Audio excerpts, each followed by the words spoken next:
യാക്കോബായ സഭയുടെ പുതിയ ശ്രേഷ്ഠ കാതോലിക്ക ബാവയെ വാഴിക്കുന്ന ചടങ്ങ് മാർച്ച് 25 നടക്കും. ലെബനനിലെ ബെയ്റൂട്ടിലുള്ള പാത്രിയാർക്കീസ് അരമനയിലായിരിക്കും ജോസഫ് മാർ ഗ്രിഗോറിയസിന്റെ വാഴിക്കൽ. പാത്രിയാർക്കീസ് ബാവ മുഖ്യ കാർമ്മികത്വം വഹിക്കും. സിറിയയിലെ ആഭ്യന്തര സംഘർഷത്തെ തുടർന്നാണ് ചടങ്ങ് നീണ്ടുപോയത്. ലേബി സജീന്ദ്രൻ വിവരങ്ങളുമായി. ലേബി, എപ്പോഴായിരിക്കും ചടങ്ങുകൾ? എങ്ങനെയായിരിക്കും ചടങ്ങുകൾ?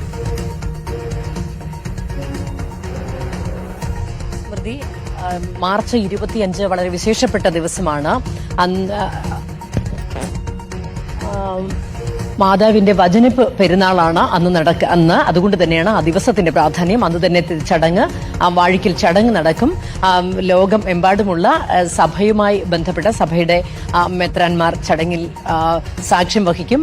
പാത്രിയാർക്കീസ് ബാവ തന്നെയാണ് മുഖ്യ കാർമ്മികത്വം വഹിക്കുക. ശ്രേഷ്ഠ ബസേലിയോസ് തോമസ് പ്രഥമൻ കാതോലിക്ക ബാവയുടെ ബാവ കാലം ചെയ്തതിനെ തുടർന്ന് തൊട്ടടുത്ത ആഴ്ച തന്നെ കാതോലിക്ക അസിസ്റ്റന്റ് കൂടിയായ ജോസഫ് മോർ ഗ്രിഗോറിയസ് മെത്രാപ്പൊലിത്തയ്ക്ക് താൽക്കാലിക ചുമതല നൽകിയിരുന്നു.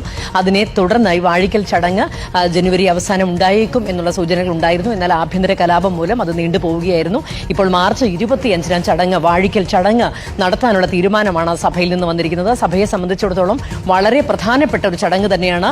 ശ്രേഷ്ഠ ബസേലിയോസ് തോമസ് പ്രഥമൻ കാതോലിക്ക ബാവയുടെ പിൻഗാമിയായി ജോസഫ് മോർ ഗ്രിഗോറിയോസ് മെത്രാപ്പൊലീത്തയെ വാഴിക്കുന്നത്. വാഴിക്കൽ ചടങ്ങിന് സഭയുമായി ബന്ധപ്പെട്ട മെത്രാന്മാരെല്ലാവരും പങ്കെടുക്കും. അതുപോലെ തന്നെ ഈ ചടങ്ങ് കേരളത്തിലെ യാക്കോബായ സഭയെ സംബന്ധിച്ചിടത്തോളം ഏറ്റവും പ്രധാനപ്പെട്ട ഒരു ചടങ്ങ് തന്നെയാണ്. സ്മൃതി, ലേബി സജീന്ദ്രനാണ് വിവരങ്ങൾ നൽകിയത്.